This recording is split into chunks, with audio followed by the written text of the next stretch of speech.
Hello everybody, just doing some last minute Christmas shopping, going to an LCS. It's one that I go to, I'd say probably at least every other week or so, just check in, see how things are going. Sometimes they come up with good stuff. We're about to pull in. It's called First Print Comics. Here, it's kind of in the back lower level of a building, insurance and something else is in the front. Pretty cool place. That's what a comic shop should look and feel like.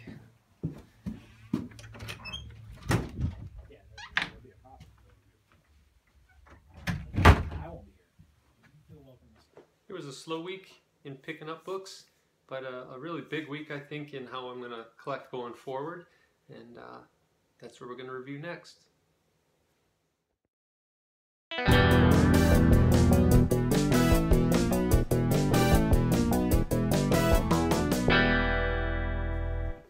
Hello everyone. It's a few days before Christmas, so Merry Christmas to everybody out there.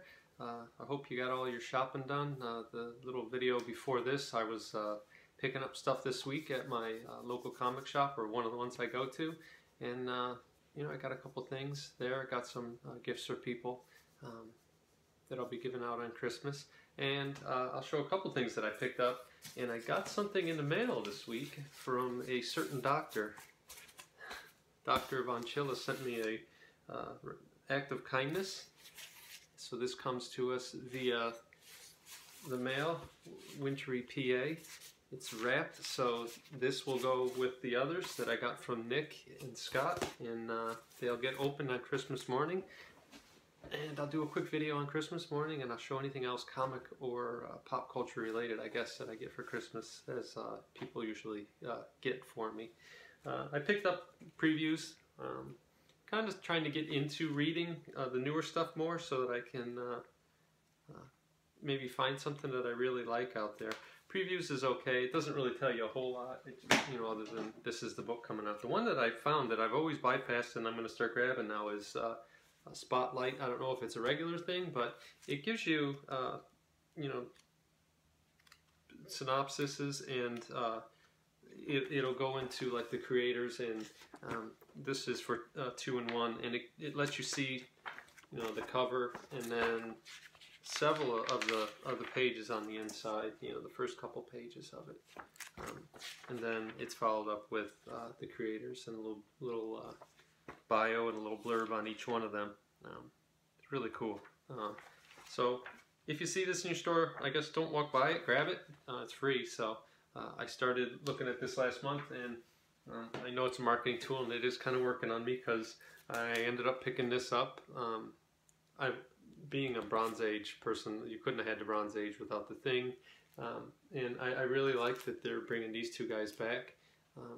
Kind of a fun way of the legacy title. From what I can tell, this looks like one of the only ones that's actually kind of harkening back to the original stories and characters. So I read this morning. I loved it. The little tiny details, like how the Thing is written in his rocks, and this is the old school Human Torch that you'd see if he was in Team Up or one of those books. He had his own kind of neat logo aside from them, and you know, of course, having the two prominently displayed the way they used to show. And Fantastic Four logo. So it was cool. Great story. I normally wait to the end to do recommendations, but anyone that's looking to get back into Marvel, I think that's a great book. You know, I liked it a lot. I've read a lot of the other ones. I normally read digitally. I wanted to have that one in my hands, and you know, Marvel's online unlimited thing, you can't read the new books for quite a while until they've been out for a while, because they want to get all of them the money, I guess, they can out of them. Be great if it was same day, and to me it seems like this should be less expensive, but sooner or later that'll happen. I also picked up I Hate Fairyland. It's the trade paperback, so I got the first issue of this. I think I showed it in a video ago. I thought it was really funny, so I got volume 1, Madly Ever After. It's a Scotty Young thing, so of course it has his artwork, and I am giving this as a gift, so the person who gets it may be watching, so I can't say, but enjoy this. I know you will. I also sent a bunch of things out to people, some in the community, some that aren't, don't make videos. They're still kind of part of the community. They watch videos and they're big into comics. So, my buddy, I send him something that he'd enjoy. I love giving comics and stuff like that this type of year, or this time of year. And comics for me were always tied to Christmas and Christmas to comics. I always got comics for Christmas, usually in my stocking. It was the first thing my brother and I did. We'd run out and you could always see my mom would kind of roll them, but she knew enough not to roll them in such a way to damage them. She would roll them so they just kind of slid right into the stocking and you could pull them out without damaging them. And we would I can remember her saying, "Hey, boys, you can read your comics later. Put those down. You got presents to open," because we literally would read our comic and then we always did the trade thing where I'd finish reading mine, I'd hand him mine and he'd hand me his, and you get to read them. I think that's partially why I have this feeling whenever I see any of you out there getting an act of kindness, or you get a book you really sought after, it kind of in a weird kind of way feels like I'm getting it too. And I think it's because when my brother would get stuff, I was happy for him, because to me it was like we were both getting it. And I still get that feeling when I watch all of you opening up stuff or getting something that you really like. And I think it's a big reason why I like giving stuff to people too. The other big thing at Christmas time was these, and I've showed them before. I just love the treasury books. It just has cool stuff. When you were a kid, to see your favorite heroes on the back of this book, and they weren't all, just fighting each other, fighting some horrible thing. But this one in particular is great because it has the Vision's first appearance in it. And it also has these little neat things in between. They would kind of give you reprints, but they would give you these little short stories in the beginning, and it would be them usually having a snowball fight, and then they would end up having a remembrance. And of course the remembrance would then be detailed in the reprint. But when you're a little kid, these things are, and still now, I love the size of these things. Has the Vision story, Even an Android Can Cry, which details his first appearance and all that kind of stuff. So I can remember this image is burned into my brain. And I have Avengers 57, but this is the first time I saw this. And then there's a Hulk and Silver Surfer fight. There's a Daredevil story in it. These are awesome. So if you don't have these, go out and get them. You can see mine's not in great shape. I mean, he's tattered corner. This is mine from when I was a little kid. It's really awesome. I never got this one. I just got it recently, and I'm saving it. It's from 1974. So since I started collecting in '74, I don't know if my parents knew that, that I'd be into that for Christmas. I did get comics for Christmas that year, but nothing like this. It wasn't until the following year. There's a couple of them out there too that I don't have. There's one I can remember. It's got Luke Cage and Nick Fury on the cover. I think it's from 1975. But I'm still trying to grab it. But this is another one I can't wait. This one was funny because it's the front of them coming through a wreath, and then on the back it's them like if you were looking from behind. So this one will get a read. It's in my stack. I have a bunch of them over there that I bought recently, and I'll read those all together. But getting back to giving things and letting things go, I started the culling process that I talked about, where I was going to look at my books that I'm getting and either want to keep it or don't keep it. And I've been using comicpriceguide.com to do it instead of handling the books. And I'll go through, and you can look at an entire series, and you can look at all the covers. And I can look at those and think yes or no, I want to keep that. So I'll have a separate window open, and I'm starting to make a list of books that I'm going to keep, and then ones that I won't. So some of the books that I want to keep I have, but then the nice thing is the ones I don't have that I see that I really have always wanted, that just becomes part of my want list then. So, and I've already got a short box full of books, so over 100 books already that they're great, and I just don't want them anymore. I want to be able to get more of the older stuff, and to help me do that, I'll let some of this stuff go. And I like it, but a part of it is, I think, just filling up holes for me. So I don't want to, I'm not going to worry about completing anymore, or even completing runs. It's just, if it's a special book for me, for some reason, I'll get it. A great example is Jungle Action 15 back there. It's the only Jungle Action I want. I don't care about any of the other ones.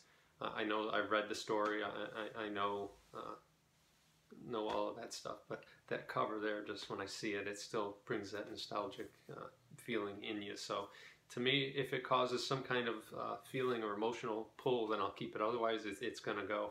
I mean, like a little book like this is just a reprint book. Marvel double feature. It's a reprint of Tales of Suspense story, but I get a great Gil Kane cover. This one isn't probably worth 50 cents, but it's one that I'm keeping. It's from my original collection. I love it. That's the other thing too. I'm going to let go of probably any of the really slick, pretty to look at books that I got to replace my old original off the rack book. I'm going to keep the original off the rack. I think I get a lot more enjoyment looking at those than buying brand new ones. So the culling process is underway. I'm really excited that people are going to be able to get their hands on books that I had. I think there are people out there that a lot of these things that I'm going to let go, they're going to enjoy a whole lot more than I would. Part of that's kind of cool that these pieces of my collection are going to be in other people's collections now. So it's pretty awesome. I have noticed too that since I've been doing this, I spend a lot less time on eBay or Comic Link or any of the sites that I would go on to try to buy things. And I've been using that time to read more. Like this morning, I read that comic instead of going through save searches. I still have some of the save searches, but at one time I had like 200, I think, and now I have about 20 because there's only really 20 books left that I'm going to chase after probably, and they're obviously big ones.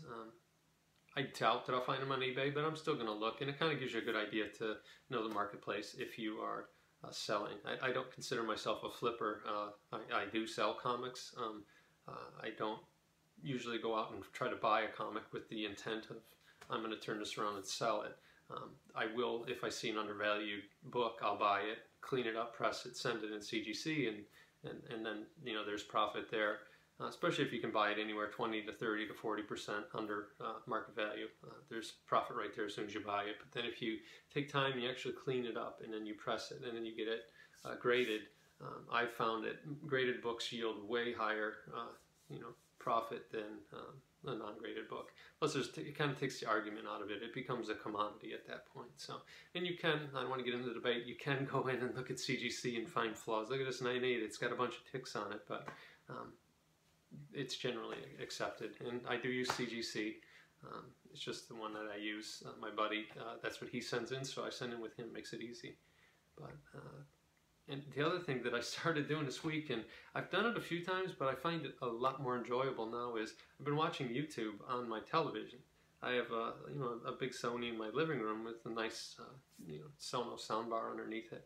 And I don't know why, I just really never watched the videos on there. I always thought of it as an iPad thing, or sometimes I'll queue it up on that little TV there. But lately I've been making kind of lists that I want to listen to or watch, and I'll put them all together in a brick, and I'll watch maybe a half hour to an hour, depending on how long some of these videos are. And it's a lot more enjoyable, and it's kind of funny seeing all of you on my big TV. Not that YouTube isn't TV, but it's so strange when you think about that you're on TV now, especially now that YouTube has their own live TV service to where you can watch what you'd normally watch on like Hulu or any of the Sling or any of those streaming services. So it's kind of neat seeing everybody up on there, and it also makes me think I got to make sure that the lighting's good and you're using high resolution so that it doesn't look awful. It doesn't look like you filmed it on a Go phone you bought at Walmart. So that it looks nicer for people to look at, especially if you're showing books off. So that's something that I've been doing, and I really enjoyed a lot. So, and I guess we're down to recommendations. I really only have the one today. There's a lot of Christmas movies out there. You can watch It's a Wonderful Life, or you can watch the Ralphie movie, or Home Alone, or any of the classics, cartoons. The Rankin and Bass cartoons are my favorites. But a lot of times there aren't anything out there that you don't think of ones out there, but this movie, Just Friends, is a great Christmas movie, and it has Ryan Reynolds in it, and of course you all know him as Deadpool. And when I watched this, I realized that there's a lot of him, I think, in the Deadpool character on screen when he acts. This a lot is like Deadpool, only without the red tights on. He does a lot of the same comedic timing and facial expressions. So it's very funny. My favorite character in it is his little brother. I don't know who that kid is, and I don't know if he's done anything since, but he's really, really funny in it. And Chris Klein's in it. He's funny, and Anna Faris and Amy Smart. So there's a good cast, and his mom's also a really good character. But it's a great Christmas movie. If you haven't seen it, check it out if you got time. Otherwise, I'll see you all Christmas morning when I open up the Acts of Kindness. And until next time, keep reading.